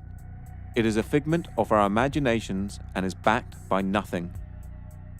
When you borrow money from a bank, they don't take it from their vault and give it to you. Instead, you fill out an agreement, sign it, and they tap on their computers, and hey presto, the money is brought into existence. For a contract to be legal, it must have equal worth. The bank basically give you nothing and expect you, using your own human labor, which is the most valuable commodity on the planet, to work to pay it back. This alone renders the contract void. Debt, and the whole industry associated with it, is central to the control system that surrounds you. Possibly the only times that you feel intimidated in your life is for police encounters for non-criminal activities and when you owe money to a creditor, and then consequently the debt collectors or bailiffs they send after you. How, in 2015, do we still have scenes like this? Contracts and debt can never be remedied by force. We will show you that debt collectors and bailiffs have no powers except in very extreme circumstances and only as a last resort, meaning everything you're watching here is completely unlawful. Even when force is authorized, it is classified as reasonable force and cannot be used against a human. Owing money is not a crime, and you can never go to prison for not paying a debt. The whole of the debt industry runs on fear and ignorance. So now when debt collectors call, the first thing, well, not that they call me anymore, but if they did call me, I think now the first thing I would do is say, thank you very much for paying off my debt. That's really kind of you. And they say, what do you mean? I said, well, you bought my debt. You might have only paid 10p in the pound for it, but as far as I'm concerned, you've paid off my bank account. Thank you very much. I really appreciate it. So yeah, and the great thing is you can have a laugh with them, because you don't take it. What happened when they first started calling me, I used to get really nervous and my voice would start going all wavy. And, you know, my heart would start going, and I'd be on the phone to them because I felt really guilty, because I felt I'd done something terribly wrong, getting into debt, you know. And then I realised that the whole system is designed to get us into debt, and designed to, the fact is the debts can't be paid off. And every single politician that comes on the television and says, oh, we've got to make cuts, and, you know, we've got to do this, and they're trying to cut our little local hospital down here in Swanage. Well, the fact is that it doesn't matter how many cuts we make, we can never pay off the national debt, or we can't even keep up with the interest on it because it's growing exponentially. And so this is all part of this control mechanism to keep us poor, to keep not enough to go round, when in fact, you know, if it wasn't for the money, we would have complete abundance. With debt collectors, people assume when a debt collector comes round that they have actual power to do something to you, anything to you. They don't. They have no power whatsoever. They only have the power that you give to them. They're kind of like third-party, you know, strangers, interlopers. You know, they're kind of interfering in your financial affairs. You know, you didn't contract with them. You know, you don't know who they are. They've just turned up on your doorstep, demanding money. You know, who are they? You know, so what they do is they bully you or trick you into contracting with them. And if you contract with them, now you've got a contract with them, they can chase you for money and hound you for money. They'll have a legal right to come after you, but that they have nothing until you give them that. And one of the tricks they do is they might say, yeah, give us £1 a week or £1 a month. Yeah, just give us £1 a month. You know, that sounds kind of reasonable. You know, especially if you really genuinely believe that you have a debt to pay. Yeah, yeah, it sounds quite reasonable. But as soon as you start paying them £1 a month, you've just said that you owe them something. So you've contracted it with them. So now that you have to pay them the amount, and that's what usually happens. They'll come after you for the full amount because now they have the authority that you've given them to chase that amount. I've got very little time for debt collectors. I think I've called them everything from the detritus of the human psyche to the scarred baton bearers of old that would wait around the corner waiting to pounce on the innocent and the unwary and those unable to defend themselves. Because the funny thing is about debt collectors is, as soon as you show you know what they're talking about, they disappear. So they are actually only there to bully money from those who don't know how to take a stand or don't know what their rights are. Yeah, a very low opinion of debt collectors. To the people who are worried about debt, let me quote a friend of mine who I will call Jay, because I'm not going to name him because he still works for the Royal Bank of Scotland. He's a credit risk underwriter for Royal Bank of Scotland, quite high up. And on the trading floor and all the kind of stuff he does, they have a saying: the only person that owns a debt is the person who worries about it. And it's as simple as that. Don't worry about your debt. It's not real. Okay, it's real in the extent you fucking agreed, but it's not. No one's going to die, nothing bad's going to happen, no one's going to get thrown in debtor's prison because it doesn't exist anymore. The reason why Western capitalism is crumbling is because people are starting to be wise to the fact that it's a big bullshit circus charade run by those in charge to make sure that they stay rich. And it's common knowledge in the BBC, Guardian, New York Times that in the last 5 years of recession, the rich have become fucking much richer and the poor have become poorer. If that's not enough cause for revolution, I don't know what is. But people, the only thing that holds people back with anything is fear. My advice to deal with debt collectors or to deal with anybody else is get informed. If you understand what you're talking about, you have a much more powerful position than if you don't know. If you don't know what you're talking about, you are at the mercy of people who pretend to know what they're talking about. My advice is get informed, understand your rights, understand their rights, what they can do and what they can't do. And then you're in a much better position to fend off any illegality or anything that goes against what should be done. Since the financial decline starting around 2007 to present, caused by the banks and then subsequently bailed out by public money, the effects of which are still being felt across the world. Since 2007, suicide rates in males between 35 and 55 have skyrocketed and can be directly related to debt.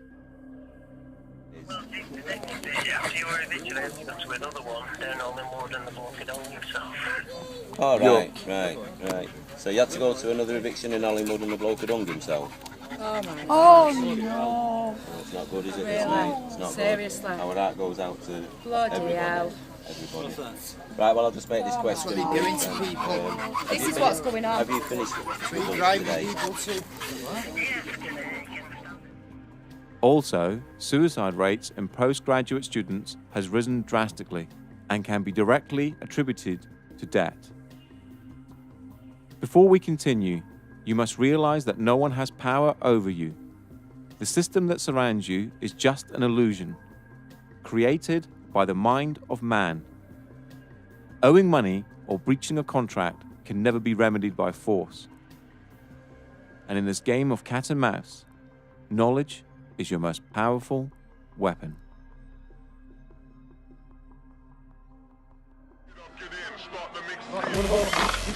Fill this, please. Don't distract me. I'm not stopping you. Right. So was the water? What are you going to do? What are you going to do? Take it back. Where's he going? What is he doing? Stop that! You're being really stupid. Why don't you get some respect for yourself? Have a bit of dignity. Show us the warrant, please. I think we've got a warrant for the arrest. Can you show us the warrant, please? Show us your documentation. Show us the warrant, please, with a wetting signature.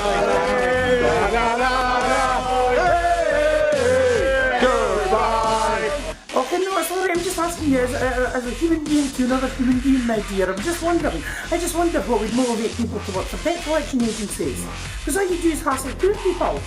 So you've not got the original credit agreement with a wet ink on it, so you've got no proof of claim. Have you got the deed of assignment, mate? Well, the reason is, all the other debt companies before you tried to get some money out of me and didn't manage it. I'm just wondering what makes you think that I'm going to pay you anything.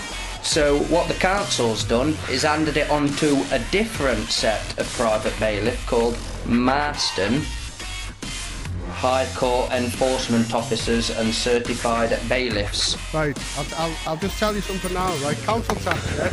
You cannot force them to go and bully somebody else. Yeah? I hope you enjoyed wasting your time. See ya! See you later! Bye-bye! See how fucking quick. Hey, see how quick you just fuck off. Horrible, aren't they?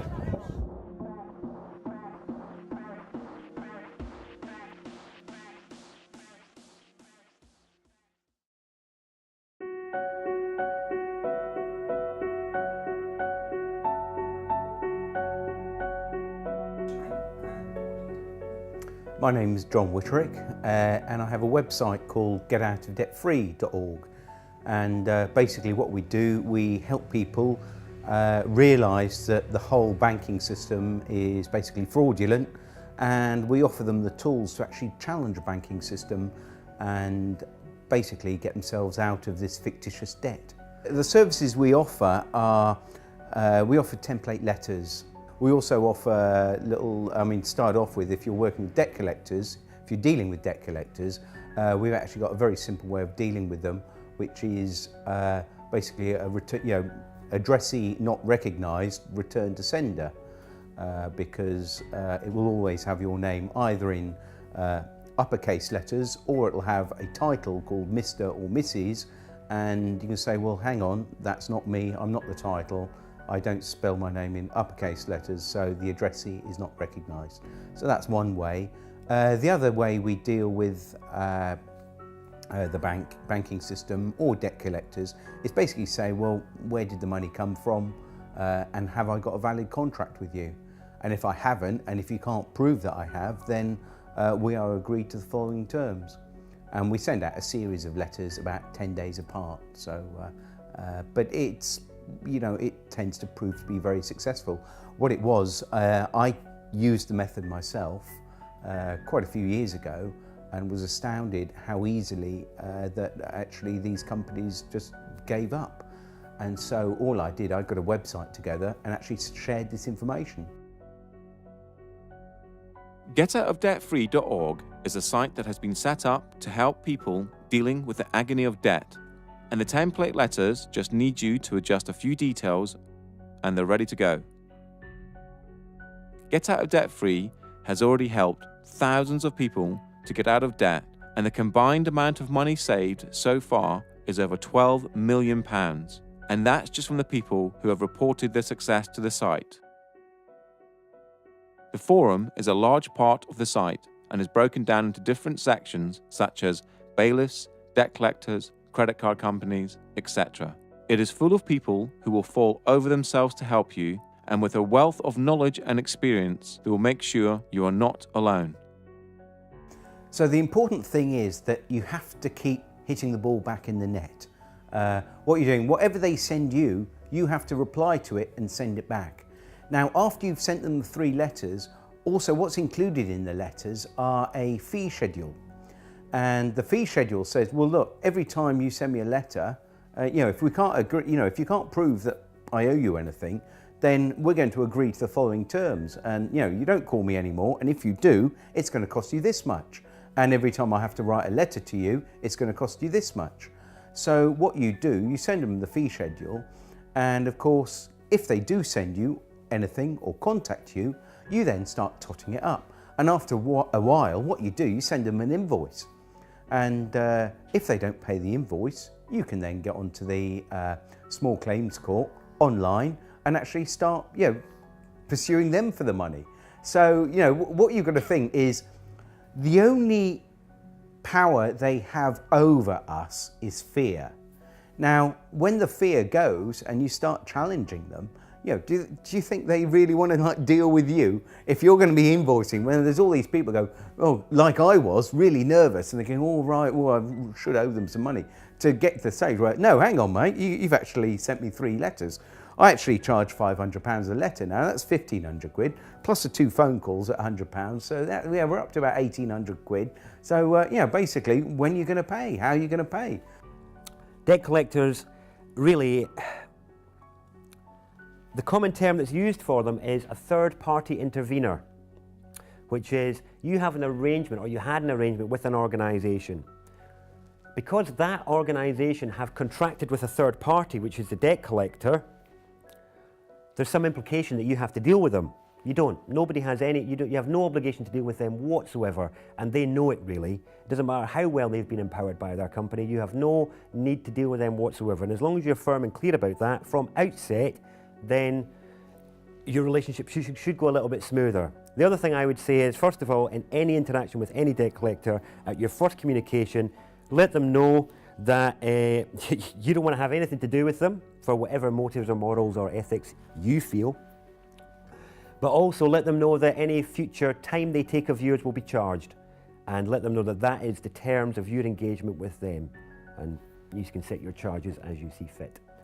Now, one of the things that that people often miss when the debt collectors come knocking is that these debt collectors have actually paid off your debt. They've bought your debt, often for pennies on the pound. So if you apparently owe £1,000, yeah, they've probably paid a tenner for it. But the point is, they've paid off your debt. So thank you very much. Did I actually go into contract with you to say that I'd pay you back for that? You should have probably asked me first before you went around paying off my debt for me. So where's the fear in that? These guys rely on fear to make you pay up. If you realise that they've got no power over you, and in fact they've paid off your debt, thank you very much. Where's the fear? All you're asking from them is an invoice for the amount they say you owe. Yeah. And nothing comes back. Well, they can't supply what we're asking for. They can't supply, and we know they can't supply that. But we asked for a contract. We also use contract law because that goes back years, and it's how we would deal with each other. But we say, can you give us a copy of the contract signed by both parties? And sometimes on loans you'll get a little squiggle, but no name against it. But the thing is, because they are a fictitious entity and we are a living, breathing soul, we cannot contract under contract law with a fictitious entity. So it's got to be equal to equal, really. It has. Yeah. That's what contract. That's what contract law says. Yeah.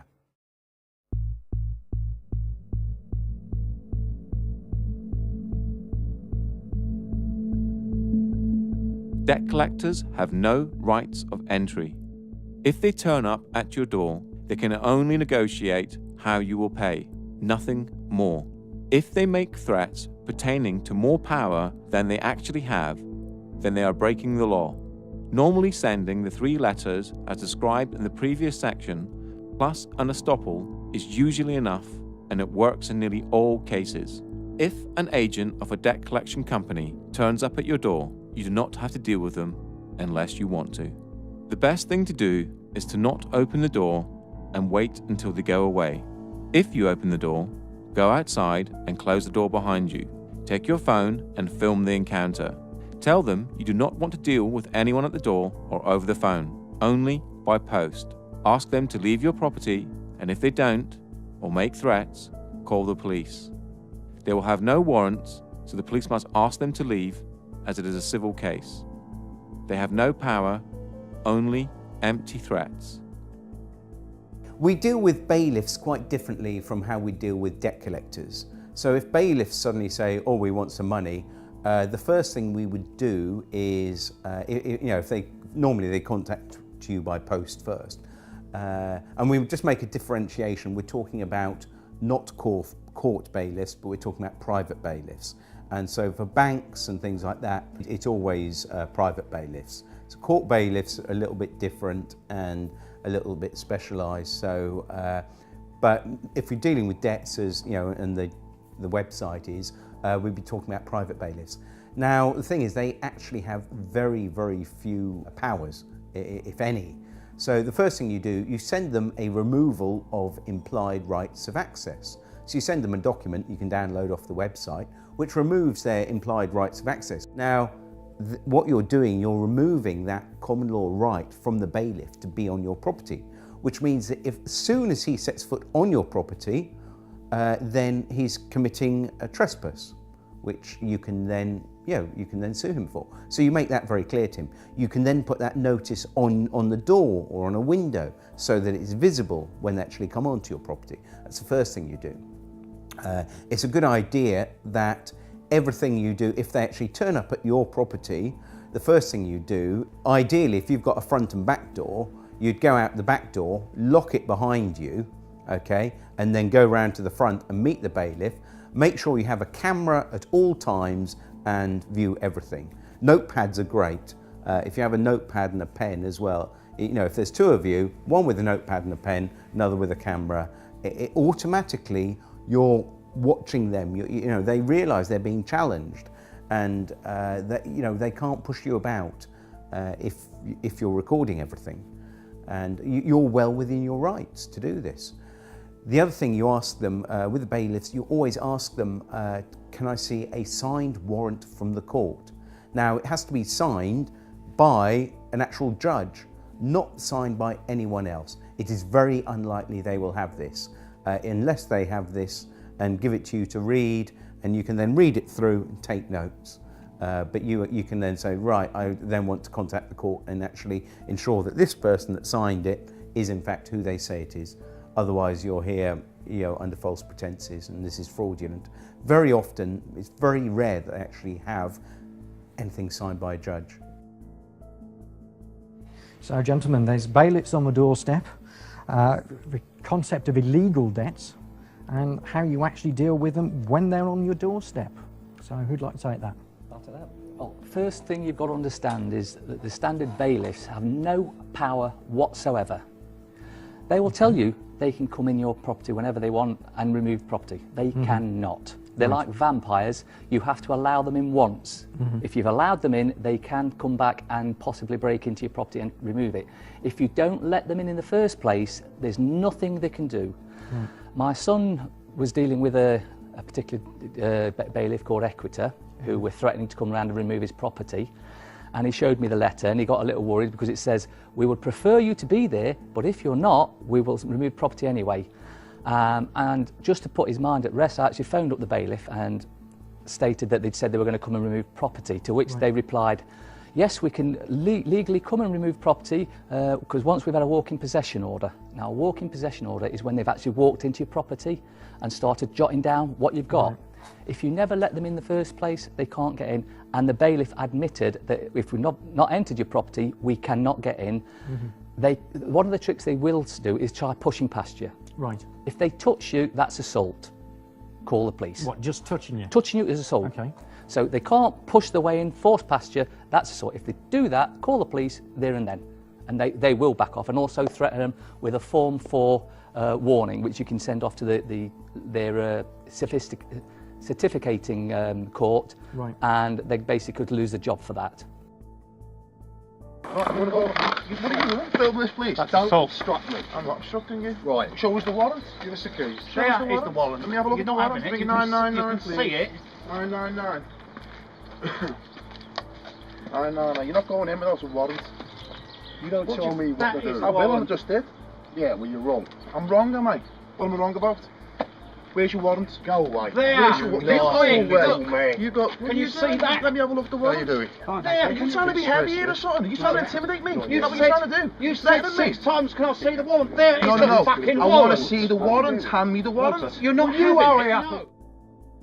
And of course, they can't break into your house. That's the other thing. Everyone thinks, well, they can't. You can let them in. Once you've let them in, basically they can then go in again. But what you do not let them in. You make sure the house is locked at all times. Except for an exceptional circumstances listed here, criminal court fines, income tax, or, if it's a business, can reasonable force be used to gain entry, but only as a last resort and only after all other avenues have been exhausted. The wording here is reasonable force. Bailiffs cannot use force against a person, and it states it here in Schedule 12 of the Control of Goods Act. And here in the Criminal Law Act 1997. And on the gov.uk website.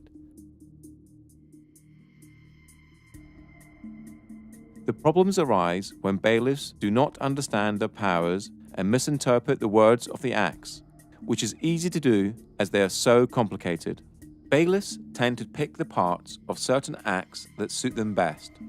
A prime example of this is when the police attend and the bailiff shows them a court warrant, walking possession order, or something of that nature, and then they show this part of Schedule 12 of the Taking Control of Goods Act, where it states it is an offence to obstruct a bailiff.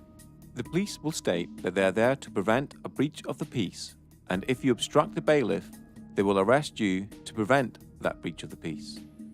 This can be broken down to a tale of the tape to show the position of each person in the situation. You, a living, breathing human being. Human rights are absolute. Only unto the law. You are man or woman, the highest authority. You are trying to protect your property. The bailiff works for a corporation, has a fictional title and is representing a fiction. No right to use force against a human. Has some sort of court order. The police officer is a public servant. You are the public and the bailiff is not. They are there to prevent a breach of the peace. Many encounters have ended with the police siding with the bailiffs, and acts of violence or arrests being made on the debtor, all because of a major misunderstanding on behalf of the police. Here's why. We have shown that force cannot be used to collect a debt except in exceptional circumstances. A bailiff cannot use force on a person. If you are standing in front of your door and peacefully resisting, they cannot move you out of the way. For an arrest under the prevention of a breach of the peace, there are plenty of case laws that show the aggressor is the one to be arrested. The main definition comes from R.V. Howe, 1981, and the following next 4 case laws define who is to be arrested to prevent a breach of the peace.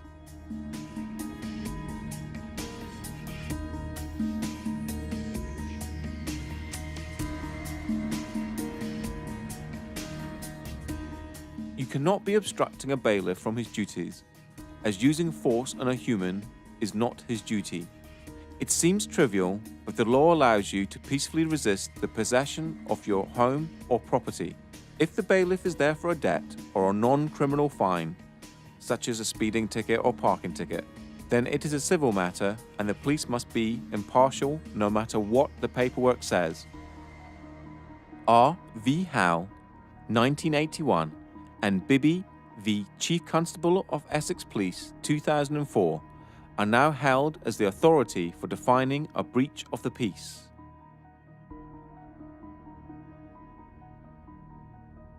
The main one to remember is the threat must come from the person to be arrested. That means if a bailiff tries to touch you or move you out of the way, they are the one to be arrested.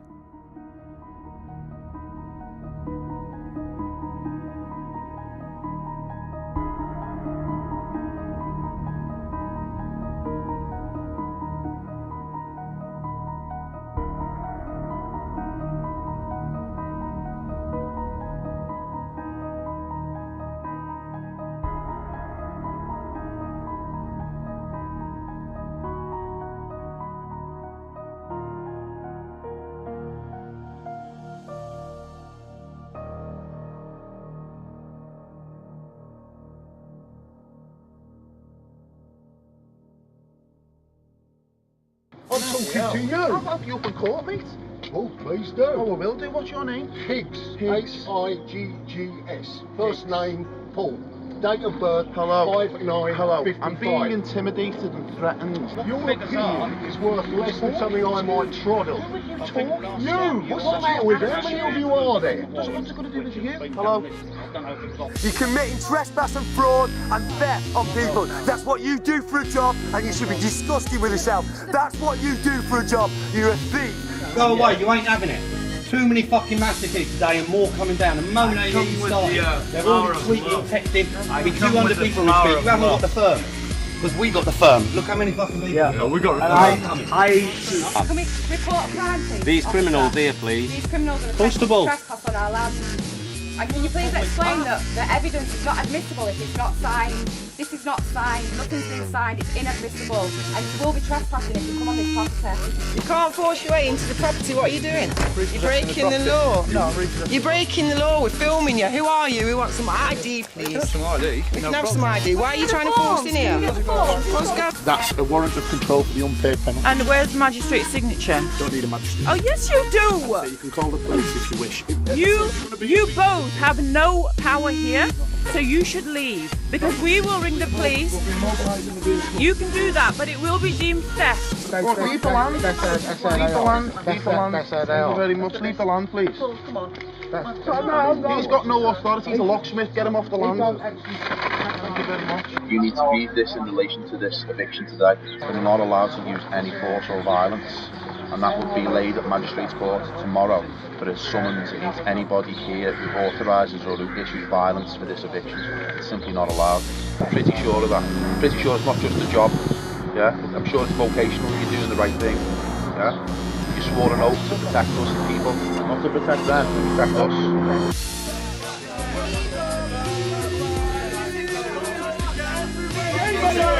This is going to happen wherever you guys go from now on. You people need to really think about what you're doing, please, before it's too late. And don't be arrogant, Mr. Koresh. You really have got a problem there. No, you haven't. No, you haven't. Don't touch the female, mate. Don't touch her. I'm not touching her. Don't touch her. Right. I'm not touching her. You're not coming in. You're not coming in. You're not coming in. Right. See you. What's the job done? Good night.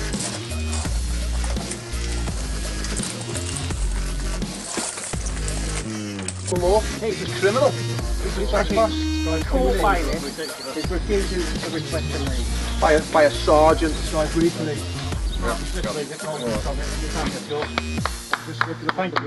Thank you very much, constables. Absolutely, you're going to be heroes online. Absolute heroes. Well done. Absolutely amazing work. You've just made history in this country. You've just made history in this country.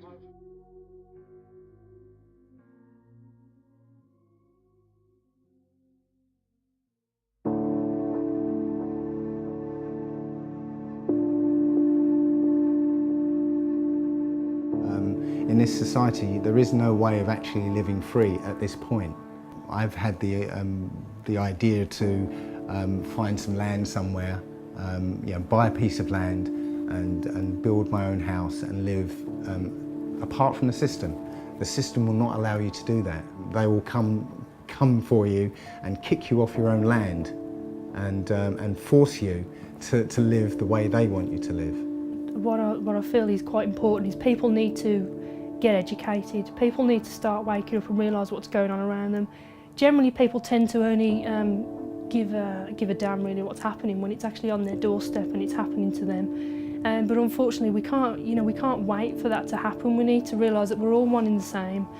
We all need to look out for each other and protect each other, because we've got a system now that's been built up around us. We've got a corporate web of an empire that's completely taken over every aspect of our lives. So, to people who are worried about debt, again, don't worry about it.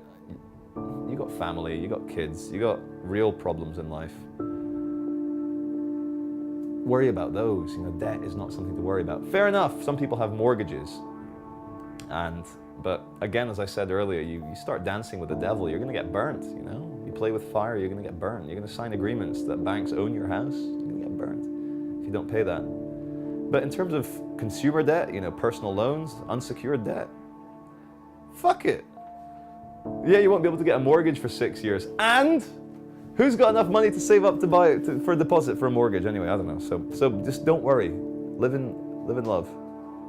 Get out of debt free we've got one piece of the jigsaw, but there's so many things that need fixing on the planet, like health, education, law, everything. There's so many pieces, and I've been at, I think, 8 different festivals this summer, and I've seen tens upon tens of, probably 50 different speakers, and all of them have got a little bit of the jigsaw, and I'm sort of just trying to see how together that we can build a new sort of reality based on fairness, because when you realise that, hang on, they're spraying stuff in the skies, they're putting stuff in our water supply, and they're cutting down rainforests, and these are all problems. Now, I've got the answer to one of these, but to change the world, we've got to sort out all these problems, I feel.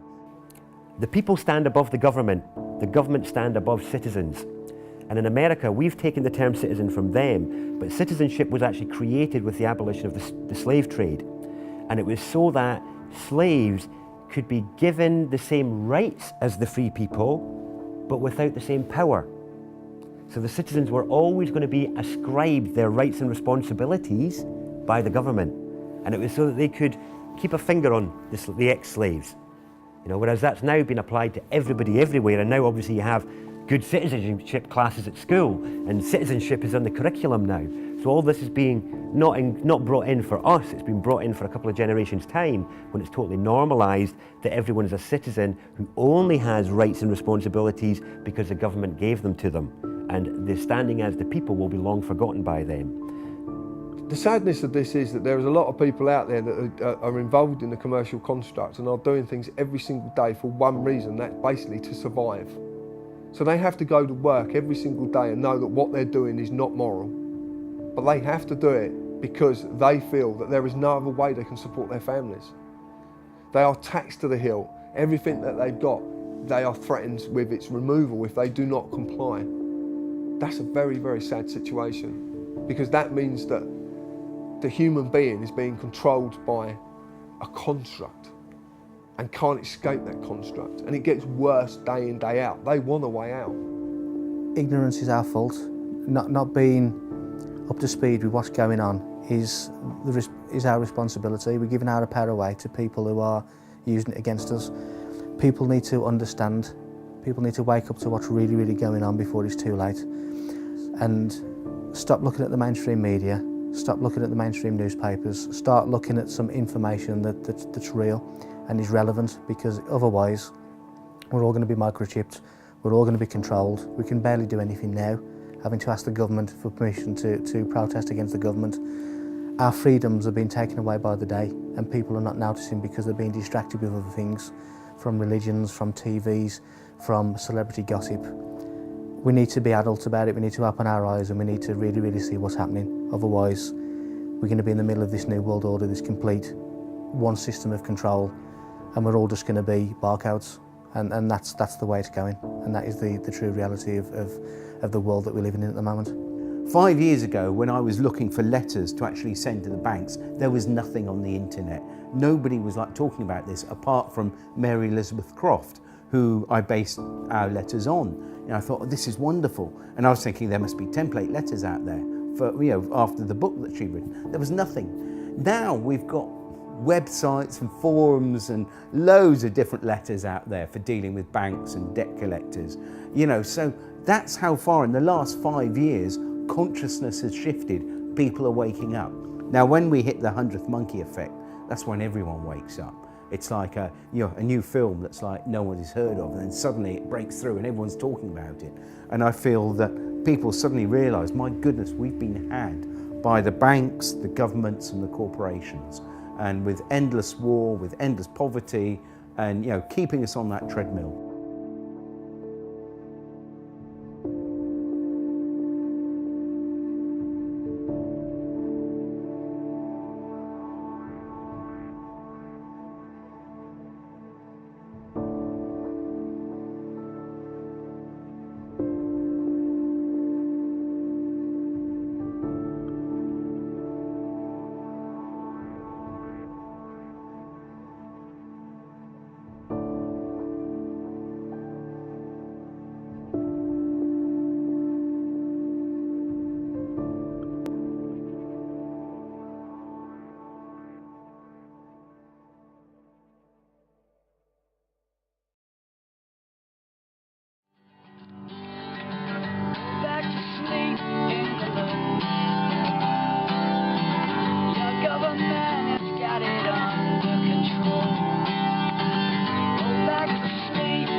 you.